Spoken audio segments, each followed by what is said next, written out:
All right, so the S-Class Coupe do come equipped with park assist.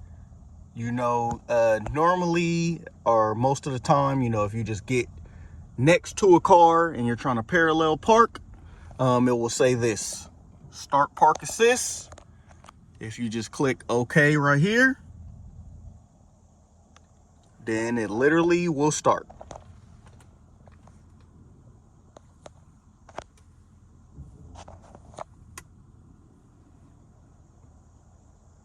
Make sure you always still check surroundings. The car is coming. You can press on the brake. You can always use the brake. You can use the gas too as well.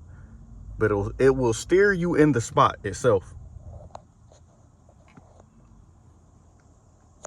It can seem a little scary, but you just got to trust it.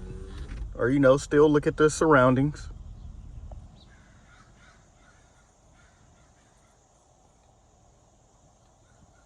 But it'll do it for you.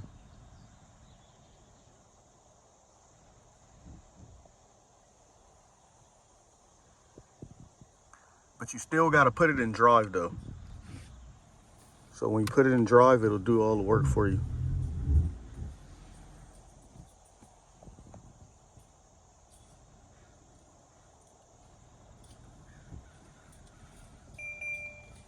And there it go. All right. Let's actually see how the park assist did.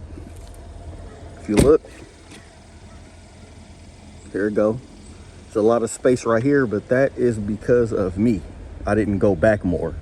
Once you put it in drive, like once you hit, close to the curb and you put it back in drive, it'll just go up to the spot where, it can fit. So this is how it did. This is how it parked. You basically stop it yourself on how close you want it to the curb before it parked for you.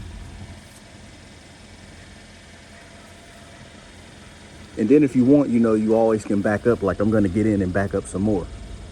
But just the angle I was going in, I had to stop when I got close to the curb right here.